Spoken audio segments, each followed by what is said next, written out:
This is that uncomfortable moment that you see on everybody's YouTube pages or Instagram pages, those few seconds before the interview starts. Yep. When it's silence and there's not really a conversation happening. The good thing is that I feel like we didn't do a real pre-interview, so there'd be a lot to talk about and a lot for people to catch up with, and they won't feel like they're being exposed to information. You know what I'm saying? Like there's a lot of inside baseball. Right. Right. You know what I mean? So hopefully people are starting to join us. We'll give them a minute here, Raz, Okay. and let them show up. And whoever shows up, and whoever doesn't, and it'll be on YouTube later on. You know, it is what it is.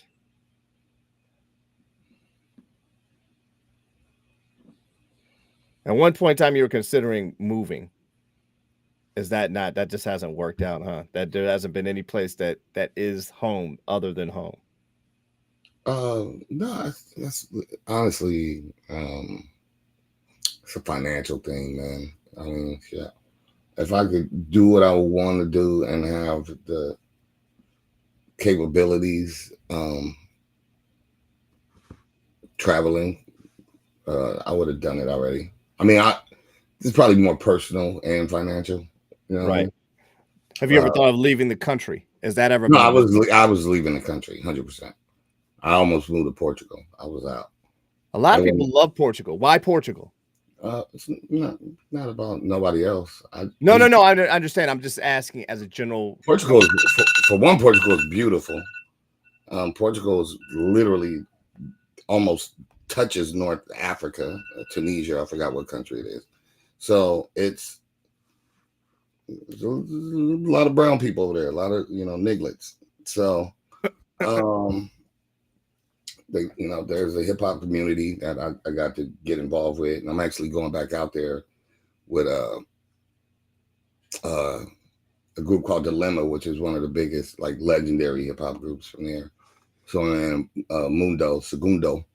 So anyway, I met a girl, man. It usually starts with a girl. So, I almost moved. I like seriously was moving, um,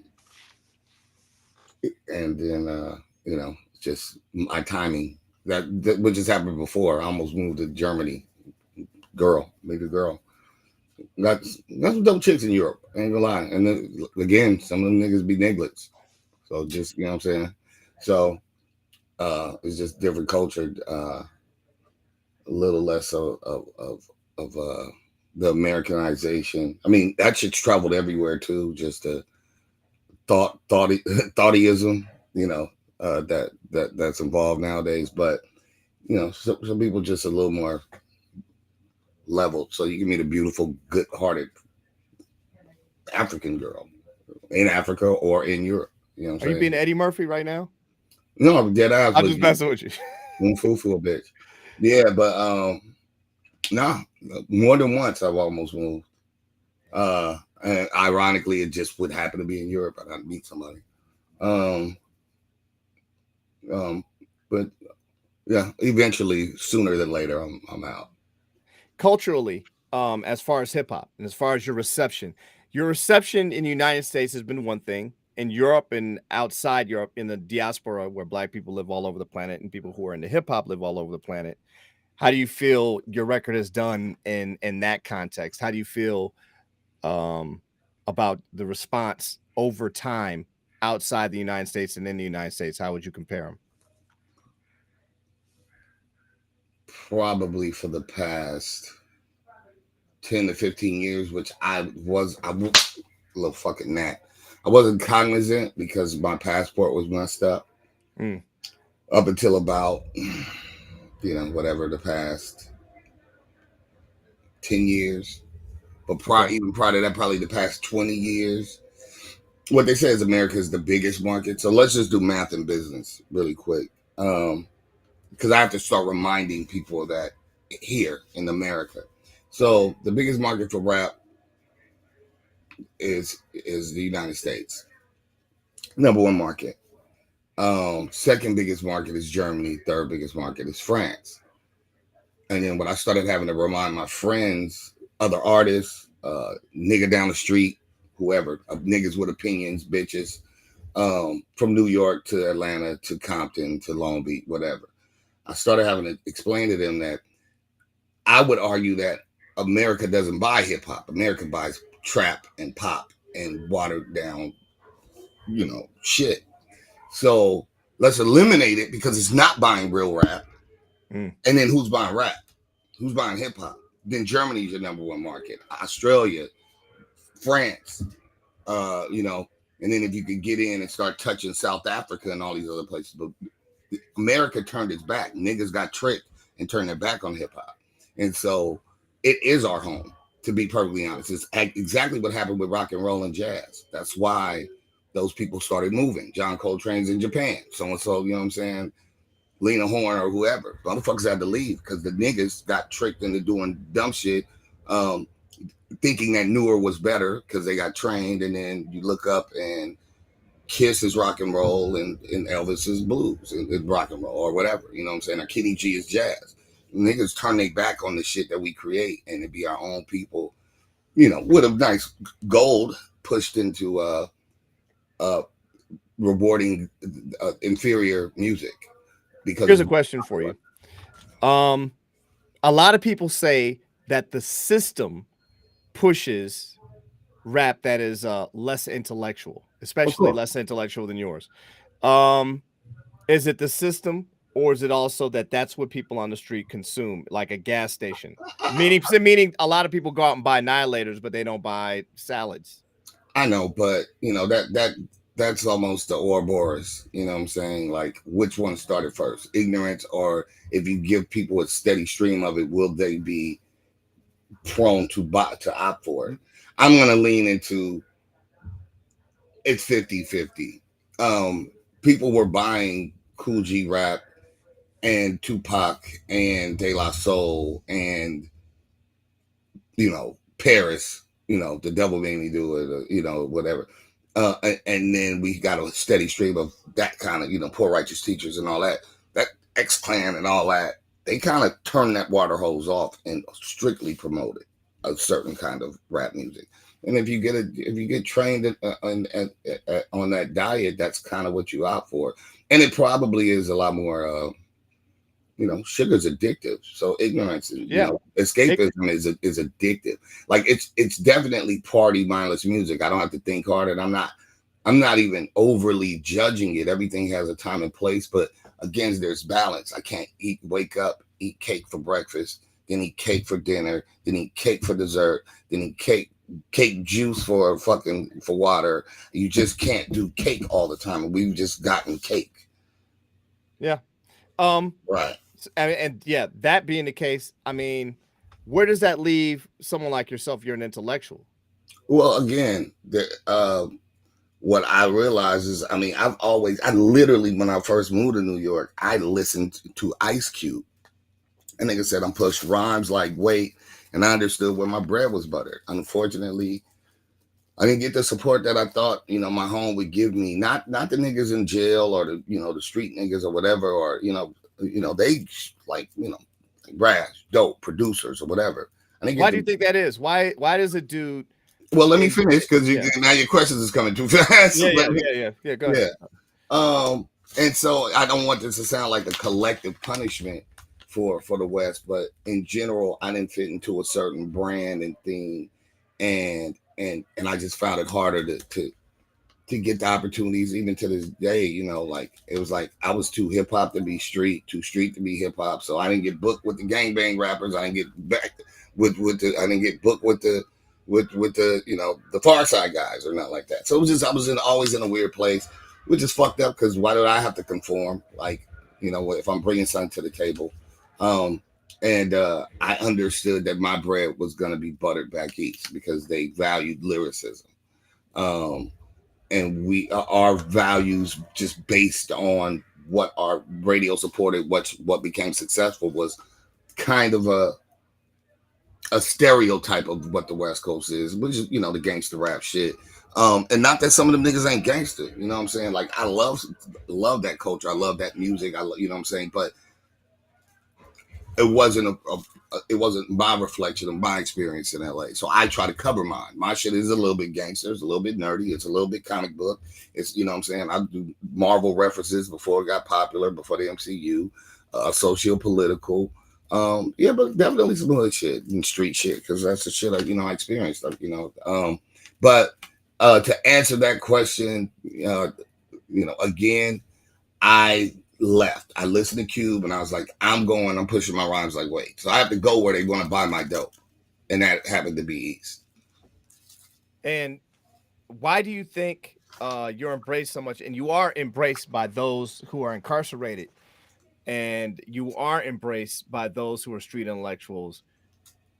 Why do you think that is? Is it the time that they have to consume that, or is it that once when life stops for you and things slow down, then you begin to process differently and you look for different things? I think you answered it. The reality is that educated people uh, talk a different language than lower informed people. So if all you know is like, oh, get money, kill the op, and then I start talking about Descartes or I'm saying, the prison, education and prison pipeline. It's some people going to be intellectuals from a scholastic school level. Some have learned from prison. Some people just got older and just realized that life is a little more nuanced. And those are the people that my music tends to relate to, because and not all my music is that, but that language that I speak is maybe what I'm most famous for. Not even famous, what I'm most known for, because I'm nowhere close to famous. But that's where my respect factors in, the fact that I was young and aware of these things, and had the foresight to write about it, the predictive behavior of the American caste system, and to talk about it in depth and with history. People don't do history and rap. I do history dates and stuff. And so those people gravitated to it, whether they were the educated hoodlum or whether they're, the nerd, Howard Zinn taught history major, because I speak their language. Yeah, and everybody else is just kind of, oh, what's kind of dress does Beyonce have on a day? I want one of those. Okay. Oh, the new car is this. Or I like guys with beards because everybody has a beard. That's who these people are. They're a bit of their followers, and so they get trained, and the industry has figured out how to, and I don't think it, not so much do I have to make it some large conspiracy, like a cabal of bad people that said we're gonna push gangster rap. It's just that record labels were never really designed to be creative. They kind of were designed to make money. It's a music business, not the music. You know what I'm saying? And the business is the majority. And so their whole thing is, just like any company, is not to sell you quality. They're trying to sell you quantity. So if I can hook you on one thing, I never have to change my formula. I can just keep selling you this. And that's what they kind of have figured out in rap. And they were able to get rid of talent. This used to be talent driven. And this is arguably the only job, besides being a CEO, because a lot of that is just, incestual. They just keep going CEO here, becomes a CEO there, and probably related to somebody or married to somebody. But this is the only job where you basically, outside of that, where you don't have to have the skill set. I can't be an Indy car driver. I'm going to blow the car up. I'm going to wreck it when I go to 150. I am just not qualified. I could talk shit about, I watch a lot of niggas, armchair quarterback the football game, but you get out there with fucking 40 pounds of pads on, nigga, and run 100 yards, you won't make it. And then let a 300-pound nigga hit you.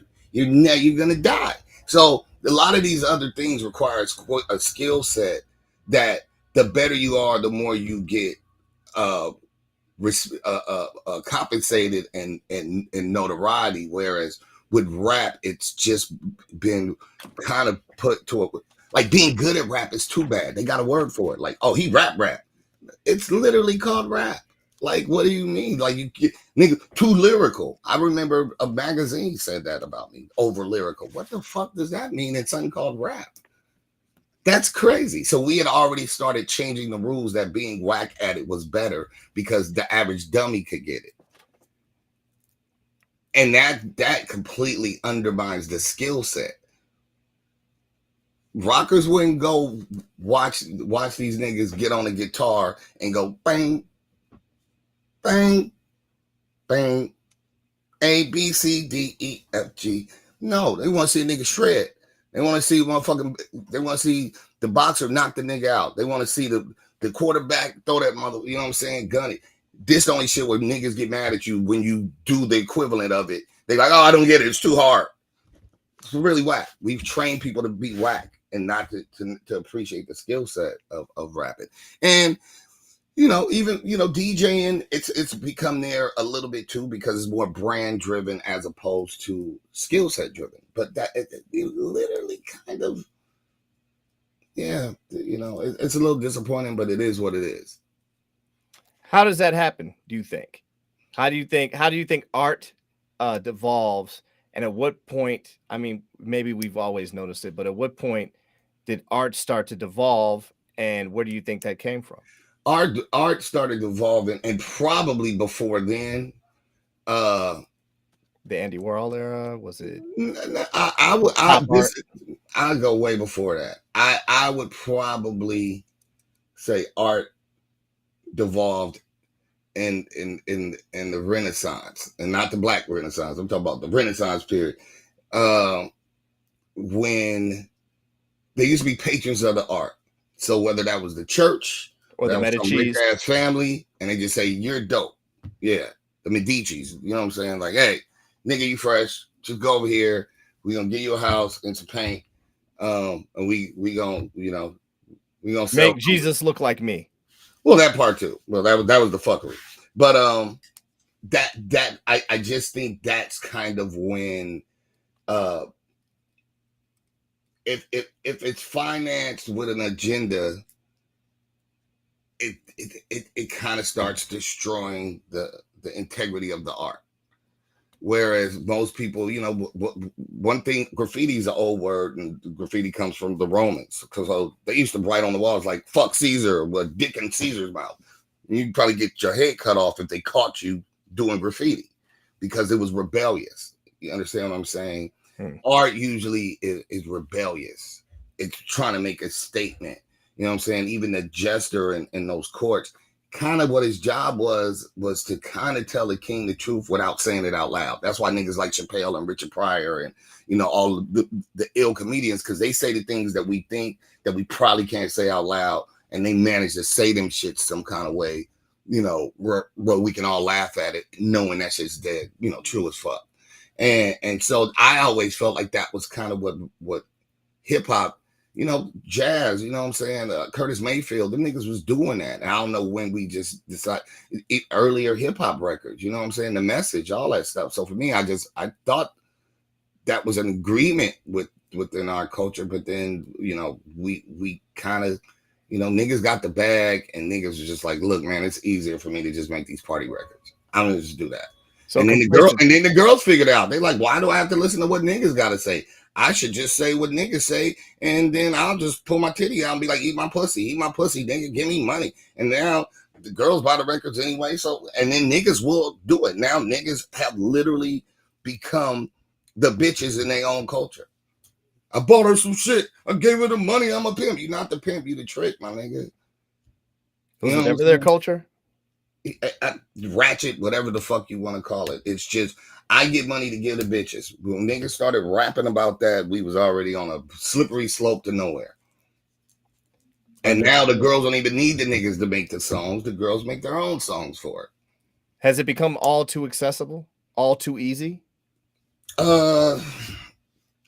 I can't complain about technology. It's a double-sided sword. Again, that I use the metaphor of the hammer. I could take the hammer and build your house. I could take the hammer and hit you in the head and rape your wife. That's kind of what. It's not really the hammer's fault. It's me. So technology has allowed everybody to have a voice, and some people probably shouldn't have an equal voice. I always say that to people just on my Instagram. I may post something, and some brando get on there and talk shit, and then, you know, if I'm inviting a conversation, then hey, by all means. But I might say something. I know, the person is uninformed.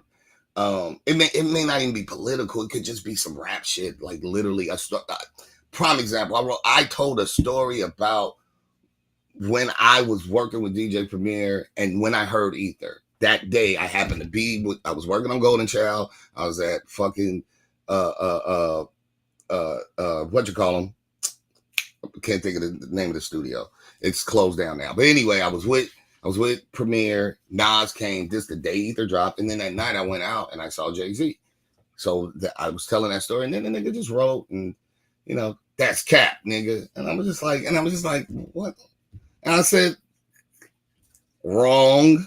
Like, these niggas will corroborate this shit, but you a clown because you think you got that you would have a voice on my fucking in my planet, my nigga. Who the fuck are you? And now you just telling me that I'm lying about my fucking life, nigga. You are nobody. Who the fuck are you? And then I have to remind people, like, what, and I basically I learned it from Sean Price. That nigga blocks niggas. He used to be like, fired, fuck out of here, blink, blink, blink. So I'll be blocking niggas, like, I'm not gonna argue with you. Who are you? And I'll be reminding niggas, like, I normally when I get a clown on my page who technology is giving them the same platform as me, and now he thinks he has the right to talk on my page, I have to remind him, this is my page, nigga. Razzie, Kazakhstan, it's my country on here, nigga. This ain't a free country on my page, nigga. I will block your ass. Sometimes I just make sure only we could talk so I could go at it with a nigga. But nobody else gonna see it. Just me and you. I forgot what it's called. Like it's have a direct message conversation. Yeah, it's like offline. strict. Well, you can block somebody, or you can strictly only you and them can see each other.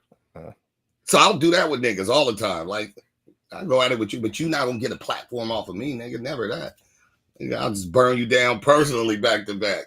But you're not gonna just be on my page and let these, whatever claim of fame you trying to get when you full of shit. But that's the thing. These platforms and this technology has made, people who maybe aren't qualified to talk have the same megaphone. They used to say, don't argue with the comedian because he's got the speakers. Now everybody's got the speakers. Right. So, I mean, is that a slippery slope? William F. Buckley used to believe that. For instance, there was the famous debate between him and I'm not your Negro, James Baldwin. James Baldwin. And that was an older GOP policy that only people who have the qualified education and the resources should be voting, and we should restrict that. Well, and now we've created a platform. That's a horse of a different feather. Right. Of course. That's white men excuse because they don't want equality. So that's like apples and pears. They just don't go together. Du Bois thought the same.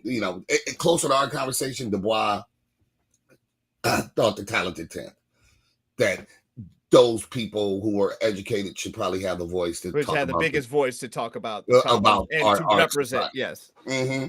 So, and to a certain degree, I think he was right. But I also, what dictates the education is a white man's education, because there's some people that come from, again, it may be the prison dude, you know what I'm saying, that really can speak the language and say the things that need to be said, and he's probably lived it more than, or is it or is it the mulatto, the Obama? Oh, I can relate because my mom's white and then I'm black like you too.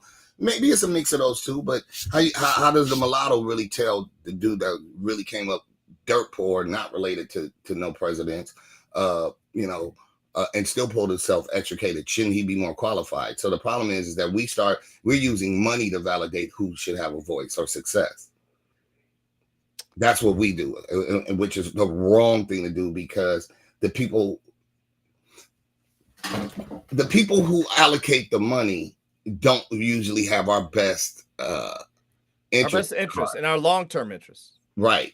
And so the people they allow the platform to has probably already conceded some power to them because he has to work within their system to get the opportunity to become. We're not getting grassroots leaders like that. You know what I'm saying? They murk most of those, and then they give us these people who aren't really uh, qualified to be leaders. How do we judge that? We're at this point we're manufacturing intellectualism and we're manufacturing leaders via likes or via popularity, via exposure. Who's really qualified and how are we even vetting them? How did we vet them before? Right. That's I don't have the answer to that. I would say to people, there's people that I meet that are really doing the people's work. You know what I'm saying? I got a brother named Men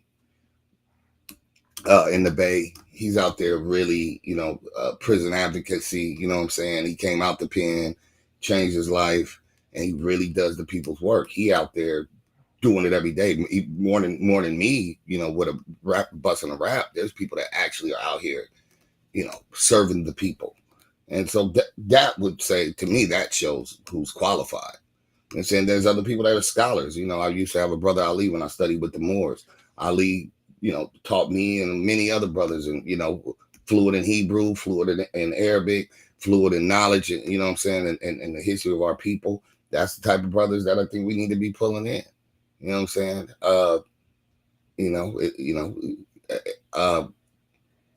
I don't think that my favorite rapper 9 times out of 10 should be telling me how to perceive Israel and Palestine. I mean, I honestly, why should a rapper tell me what shoe to wear? He don't fucking run. He don't play basketball. This shit dumb. The fuck you listen to a nigga that has nothing to do with the thing tell you what's cool? He's cool at rapping. He tell me a good outfit. Tell me the best mic to use. Do people ever think that far? Do people ever think that far? And I do. Why? I'm sure you do. Which brings me to this. So if I can, then how come everybody else can? What the fuck is wrong with these people? That makes you sheep. Which brings me to this. Let's start with nature of the threat and work our way forward. You actually researched and then used historical facts inside of creating a song that discussed the history, racism, social and geopolitical relationships, economics, and the American prison system, et cetera, and genetics, right? So how much research did that take and where did a lot of it come from? And what inspired you to do that? Song is selfish. I was getting dates since 8th grade history class. My teacher failed me. I came out the bag in 8th grade. I had to do it was Christmas, and I had to do a research paper on Christmas, or whatever, the report on Christmas, 2-page or whatever. But back then for us, probably 2 or 3 pages. So I probably God, it's so much. But we had the Encyclopedia Britannicas. When I went down and looked up Christmas, I'm taught because I went to Catholic school before I went to Carnegie. Curtis is up here. He said I'm funny as hell. But shouts out to Birdie because Birdie was in homeroom I was in homeroom with Kurt. But anyway, my history teacher, I kind of was class clowning a little bit in there, and plus I couldn't see. But anyway, I'm digressing.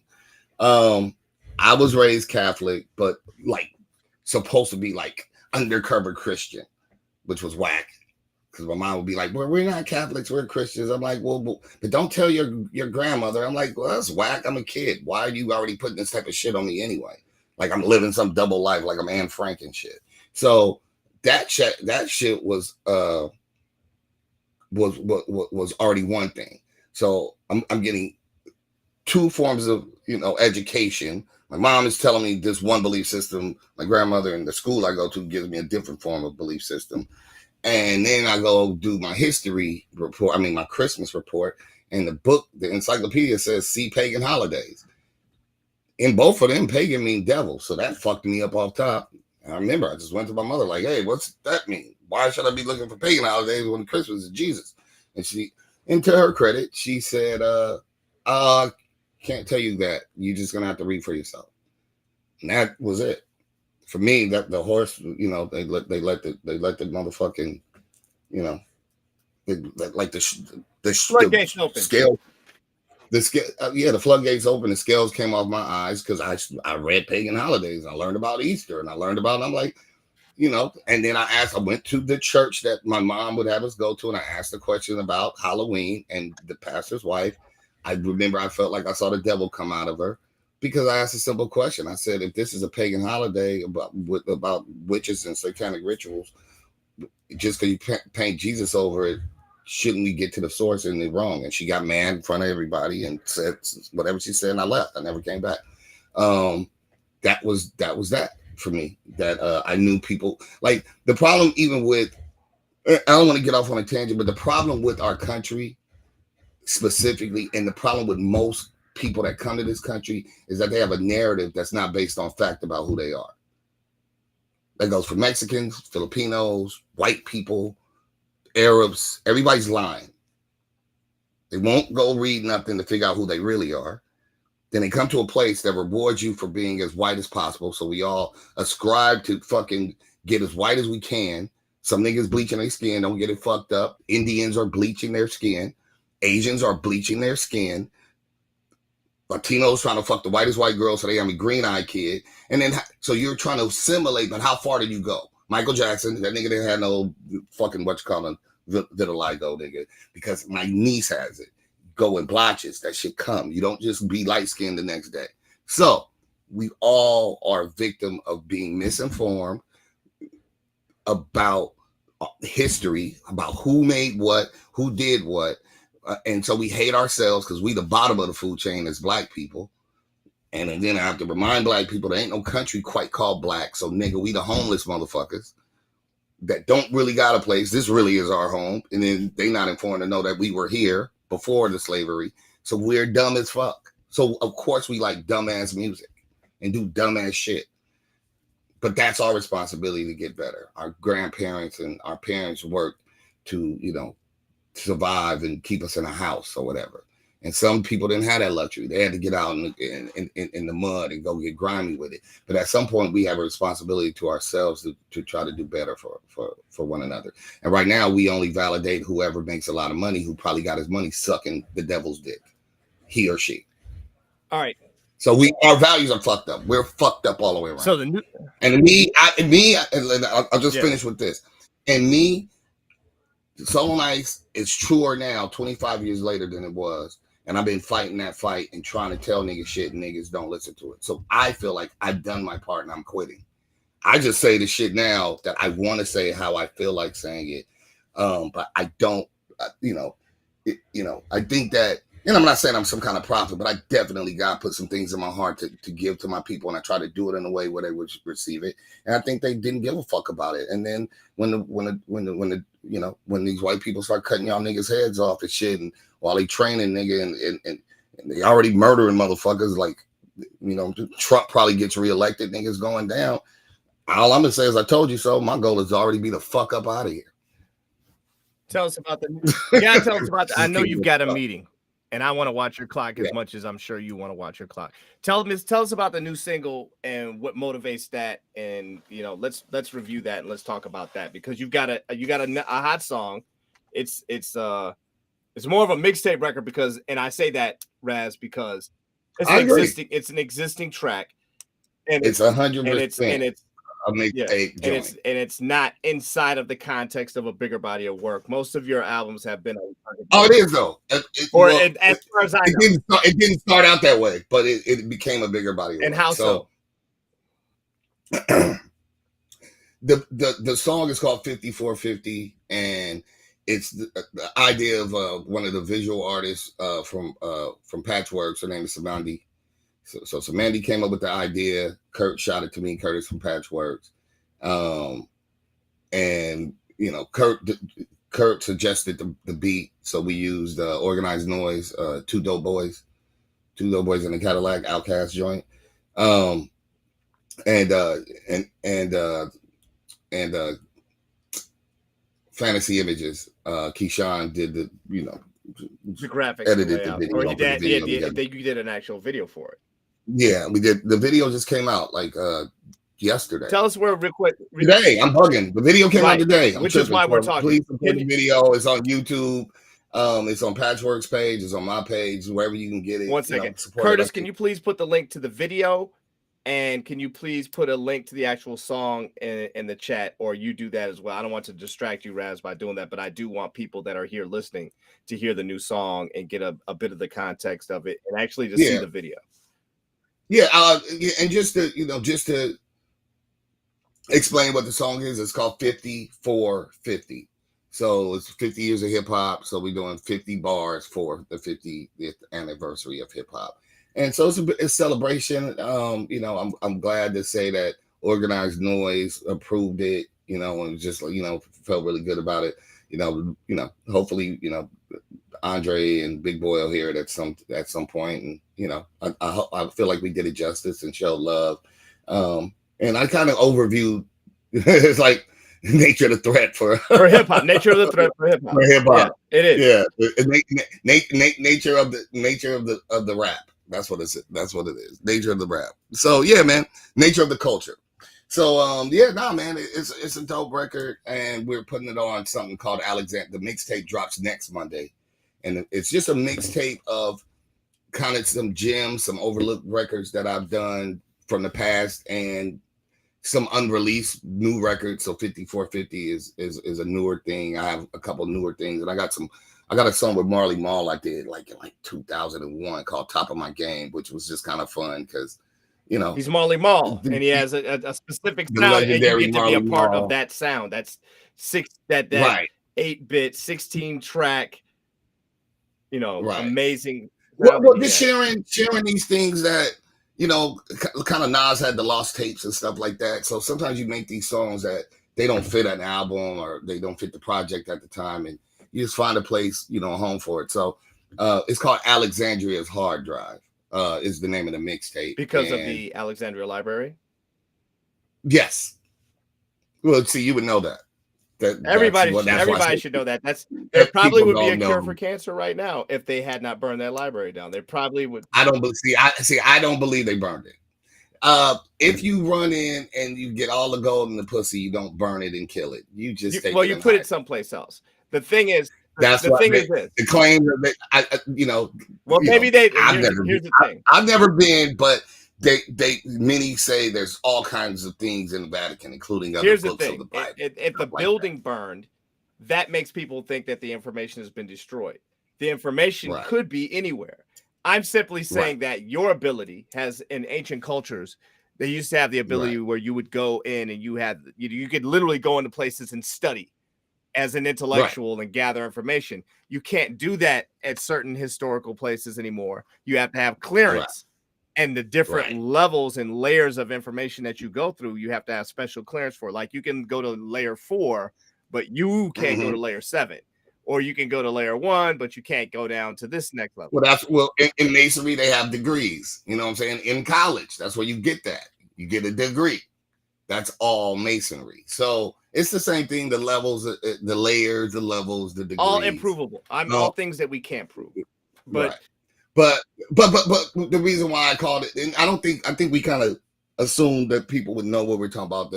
That in Alexandria, Egypt, in ancient times, I believe it was Caesar. Caesar pillaged Egypt and supposedly burned Alexandria, which was the biggest library. And even prior to that, the Romans and the Greeks would go. That's where they went to university. They'd have to go to like Timbuktu. I don't think Timbuktu existed yet, but they had to go. We had universities in Africa already, and so they would have to go there to learn. And so the whole story is that when Caesar burned it, we lost all this information. I don't necessarily believe that, but I call this Alexandria's hard drive because obviously we take these books now, we condense them and put them, all information is condensed in digital. So yeah, that's what it's called, Alexandria's hard drive. And as you've made records, because we're getting close to that time. But maybe I should have made it get money real quick, kill the op. Then I probably would have done better. And I'd be on Worldstar. I think that's a whole. There's a lot more to the dynamic of creating that you don't want to be a part of, probably, and making that happen. Kill my ops, and my red bottoms stepped on the bitch's pussy. That'd be the next. Yikes! Then I probably. That's all I'm going to say to that is yikes. Famous producers that you've worked with really quickly: Diamond D, Dr. Dre, Alchemist. I'm trying to think of all of them that I know of. And I worked with a DJ Premier, Pete Rock. I didn't know. I either forgot or didn't know that you work with Premier, who is, bar none, one of the most versatile and incredible producers. I worked with Kanye West. Yeezy, is that his name? When was it that you worked with Kanye? At what juncture? I worked with Kanye when on Van Gogh. No, Golden Child. My A&R at the time, Apollo Brown, salute, Che Imhotep, Pata. Yeah, so Apollo Brown, great producer, ill dude. Curtis's favorite producer for me is Apollo Brown. He said that was my marriage. He's like, that's your soulmate of beats. Where's Bird, by the way? Man, I just ran into some brothers it was Sticky Finger's birthday a couple of days ago, and I ran into some brothers that knew him, and I was like, bro, you know where Bird is? Because they was like, well, we got to find Bird. But apparently they said he was like in LA, but I've never seen this dude, man. I have no idea what Bird is. But they said I could find the homie China. So I'm gonna try to find Bird, but I don't know where Bird at, man. Bird was a Rolling Stone when we was in 7th grade, and Bird continued to be a Rolling Stone in life. If anybody doesn't know who Bird is, Bird did a lot of production on Raz's first album. He did Won't Catch Me Running. He did Etc., right? No, me and him did. I found a sample for Etc. He put the drums. Okay. Yeah. Back then I was producing, but Bob wouldn't pay me to produce, so I got disenchanted and disheartened and stop producing. But I still produced on both the Soul on Ice and Brass House. And now?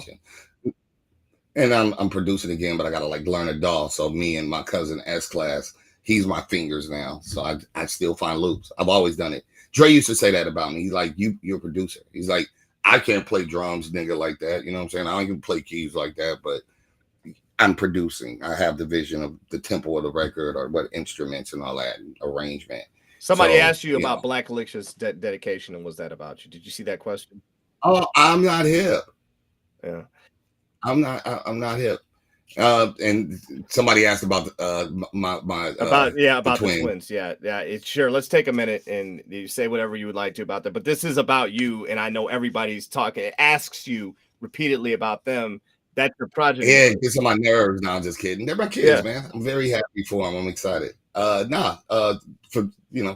some people know that there's a group that's doing really well. 4 talented individuals. They're called Coast Contra. And 2 of them are me and Tidra Moses, our twin sons, Raz and Taj. So yeah, man, the Coast Contra, they just dropped a single. They dropped another freestyle, The Breathe and Stop. Yeah, man, I'm just, I find it very heartwarming. Nah, man. Che, I was just fucking around. I love it, man. But they're my kids, bro. I could, you know what I'm saying? When you can actually like we were young parents, so me and my sons played the same video games, and then I tried to tell them about Marvel, like Wolverine is dope, nigga, and then they didn't get it until Spider-Man came out, or you know what I'm saying, like that. They like, oh, this shit is fire. So even with the culture, they always, they grew up in this. They grew up in hip hop, but did they consume information differently? You read comic books. You read a lot of books because you were inspired to study outside of that. How Well, was it I with mean, them? I'm before the digital age, so we didn't have all that. But when they, they just they're from a different era, but we're similar. But obviously, I got them by 18 years, 17 years, or whatever it is.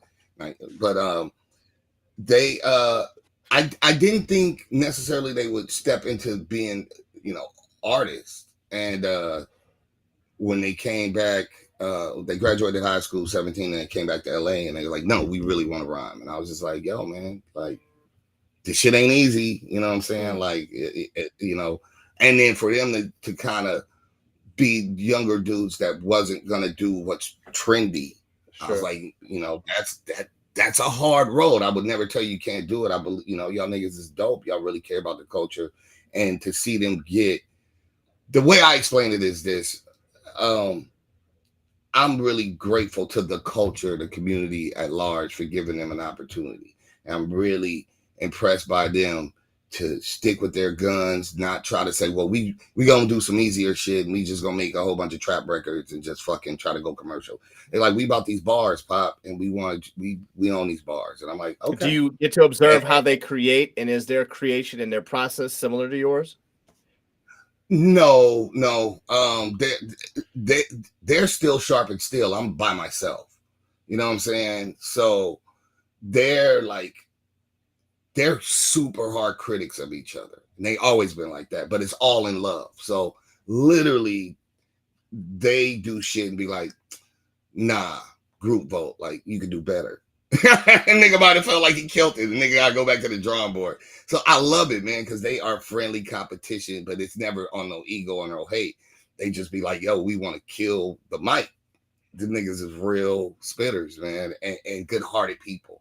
And I think that means a lot. Like, I can never take from somebody their talent, but some people, to take away meeting them is like that they fucked up human beings. I know some artists that it diminishes, my respect for their music once I get to know them. Yeah.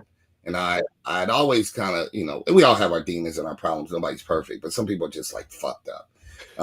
And what I like about these dudes is that they're actually good dudes and getting this opportunity at success, or notoriety. My whole thing is to remind them that shit is fleeting. But if you get a run, go get it. Go crush it. Go take over the world. But hype is elusive, and something it touches you and teases you like a Case song. You know what I'm saying? Like, niggas act like they own you, and I just the one thing I would always tell them is just like don't nobody love you, man. These niggas be lying. These bitches is lying. Niggas is opportunists. They, who came to your show when you wasn't shit? Your mom and your daddy, nigga. Maybe a couple of your homeboys. So remember that. The rest of this shit is hype. Don't believe it's all. Shout out to, but get the money. Get the money. Get your money. Shout out to South Africa. Yeah. Miami is in the house. Several people from LA. A lot of the homies from Carson, where you, Bob Whitfield, Curtis, the owner of Patchwork Studios, and multitude of others are from. The home base, man. Shouts out to Patchwork. Shout out to, like I said, everybody involved, because I forgot the homie that mixed the record over at Patchworks too. So I'm just grateful that we could combine together and do something cool. And it's something for the culture, and all of this shit ultimately changed our lives. That's how I met you, through Kurt. Yeah, you made it. I mean, I told that story the other day. I was there was a Wu-Tang celebration, and I was telling people how I heard about you through Curtis. We were doing the college radio show together. You did a drop. You guys finished the first single. Bob and BJ pressed it up, and then you shipped the records to Michigan. We went to at that time, they weren't all over the place. We went to a mailboxes, etc., and bought I don't know how much postage, and printed them out of that time at the computer. You could get the labels and spit out the labels out of a printer. Messed up. You should have just went to Amazon. That would at that time Amazon was the Amazon. Right. And then that shit was in Brazil, bro. Yeah, you went to Amazon. You were going to Brazil, the jungle to disappear. And we mailed them all out. And I still remember, I want to shout out Tabisa M. Shaka, Jen Norwood, Mhm. and Yeah. there's a lot of powerful women that helped people that never they don't get the proper acknowledgement for what they were doing. But Kelly Wu earned money, who Yep. earned me and Earn had Yep. a million conversations about you because Earn was the A&R at the time at Priority when you got signed, Mhm. and me and Earn are still to this day good friends. Um, Salute. Kelly Wu, Kelly Wu, man. Wonderful Kelly people. Wu from the Gavin. Man, it was so many good people, man, at the label, man. I want to thank Tim Reed Tim, and Casual yeah, T, yeah, because another great those are guy. who brought me to Party initially. They tried to bring me to. They were working at Hollywood Basic, so DJ Fuse and Money B. That's how I met Mun and all of them, and they tried to bring my demo over there, and the Disney execs was like, "This kid, what is this kid talking about?" Like, no. So that's the funny thing is like, yeah, man. So yeah, I'm grateful to everybody, man. All that self-made shit, that's a crock of shit. Everybody needs people, Barack man. Obama said it Period. best, and they beat him up for it. He said, everybody, nobody makes it on their own. Everybody needs other people to make it. You always have advocates and you always have Yes, help. you And do. it's the advocates sometimes that are overlooked or misunderstood. But I Right. mean, nobody gets ahead without somebody else's participation and support. Period. I mean, if you just born and your daddy is, Even then, you could be rich and you still need people to put the right, but then you can be an asshole because you got money. You're like, do it because I fucking paid you. You know what I'm saying? But when you ain't got nothing but a fucking dream and an idea, you need the Curtises and the Bobs and the BJs and the casualties and the battle cats and the birds and we needed all those. I needed all those people, to ascend, get me if you will. where I was Yeah. going. You know what I'm saying? So I'm always grateful to the journey, man. Grateful about It's been great knowing you. Not that we're not going to be friends anymore after this. Yep, after this, that's it. But we beefing No, now, no, nigga? Like you no, never talking no, to me don't make again? a diss record about me. It's going to be too complicated. I know, right? I'll need to I'll have to Google stuff to figure it out. It'll take too much time. Just call me and tell me how bad I am. But no, You're awesome, it's been Staten. fantastic watching your career and watching the growth and ins and out of it. And to this day, some of my favorite records are your records, and one of my favorite records is still the Diamond D remix of Soul on Ice. And I mean, I read Soul on Ice when I was in 5th or 6th grade, and I remember still asking you like, okay, so what do you mean by Soul on Ice? Because I know what Elder Cleaver meant. And that kind of started Right. off a whole conversation. I believe when we were out in Los Angeles, that was the first time I met you in person. Went out to visit Curtis and his family out there. It was New Year's, and you had a show at UCLA. I remember Souls, that. Fat Wow. Lip, and you like, this dude? Yeah. I haven't seen him in years, dude. He's good, man. I just saw they did, which ironically they did Novo out here, which is a big venue, and it was the Alcoholic, the Licks. Yeah, it was other good dudes. Hyro and Farside. I saw Hyro when they came out here. Me and Che, as a matter of fact, went to go see them when they performed at the City Winery. Thank you, Che. That was a great experience. You talk about Che Emotep Patah. Oh, right here. Okay, we went to high school together. And my cousin, Andrew, who's Bear, who you did a song with, that's his brother. Yeah. That just stepped in. Oh, salute. Yeah. Che said, which city in Europe is most tuned in with real hip hop? Honestly, man, literally, my experience, honestly, like France and Germany, depending on when, like those dudes. I mean, they're just bigger countries, but I mean, dude, like I have been like, you can go to Hungary, it's popping. Poland is popping. It's dope MCs. It's Amsterdam, dope show. Dude. Yeah, man. It's crazy. Spain, Italy. Yeah. Me and Apollo Brown, we did a couple of shows in Italy, man. Just rocking, just knowing the words. Some people, English their second language. You know what I'm saying? But this hip hop shit is different, man. It just hits different, and music is a universal language, and and and what I'm trying to get across to people is just that, like, when I think of a hip hop show in LA or Atlanta sometimes, or I'm like, okay, that's gonna be like the 35-year-old plus show, and it's gonna be Sausage Fest, right? Or moms, which like is I like the husband and wife come and they got the kid with a babysitter. They like, this is our time. Right. And it's a little disheartening. And then you go to Australia and like there's the 21-year-old bad chick, and she like, I like bars. Yeah, the other shit cool, but I like, and they own some hip hop shit. So I just think we need to undo the damage that niggas did, that we let corporate people tell us what was old or dated.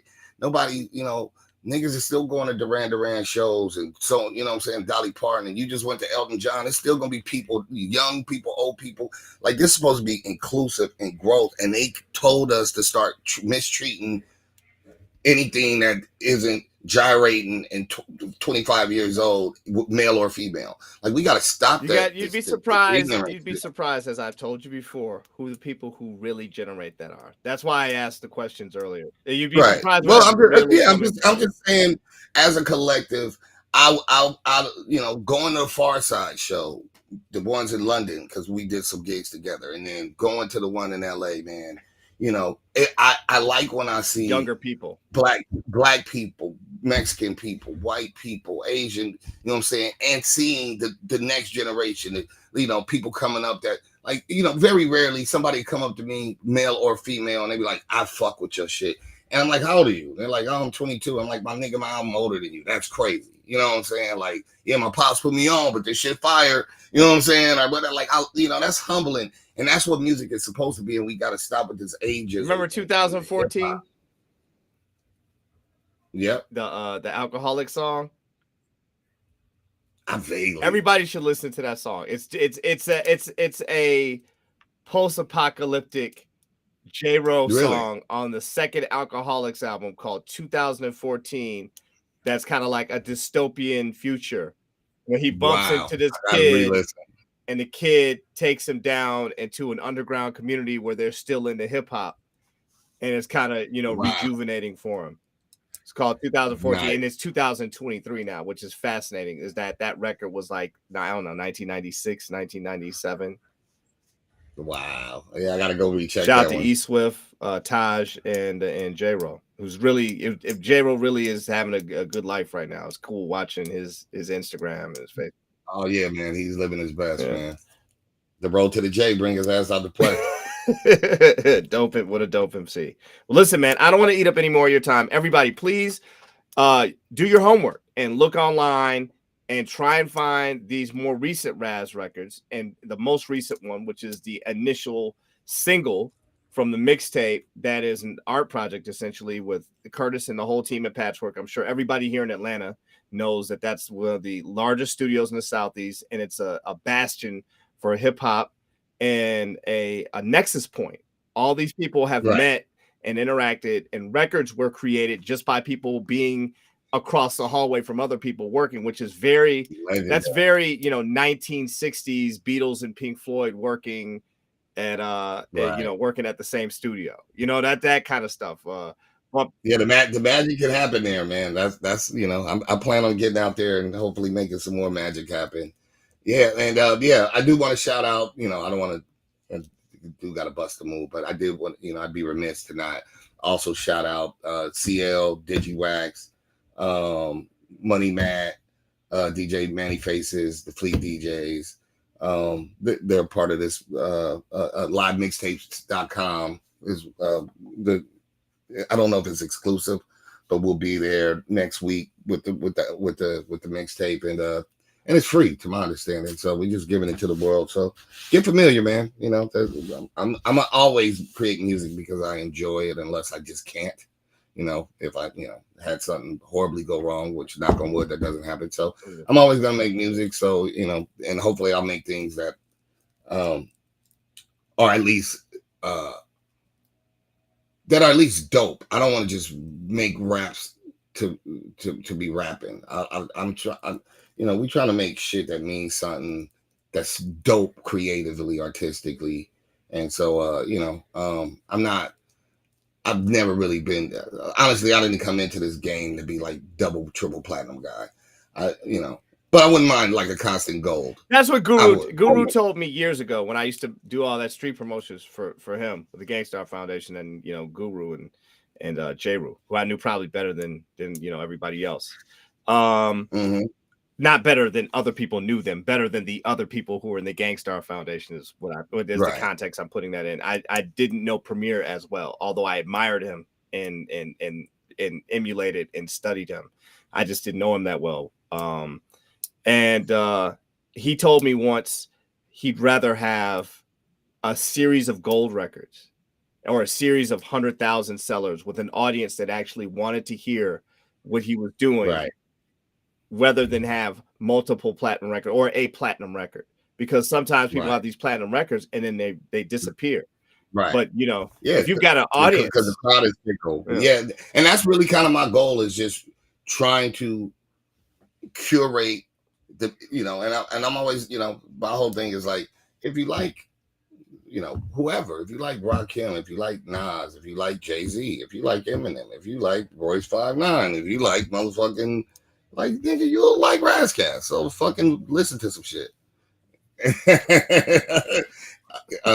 Kurt is an idiot.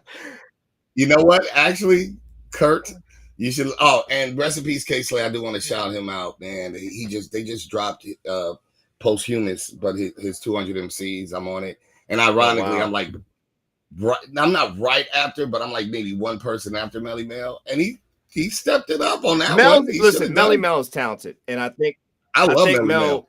And this is never to diss him, because I bumped into him when I was a kid. And my cousin Freddie was taking me around when my uncle, who's the head of a maitre d', he was a head maitre d' at 2 different racetracks, but that's a whole complicated story. But anyway, I always thought he was amazing and super talented. And I think sometimes we're distracted by the fact that other people don't appreciate us as much as we know we should be appreciated. And Right. when you're as talented and you're a smart brother and you've done as much, you do. It's petty and it's weak for other people to disrespect you because you want respect as a human being.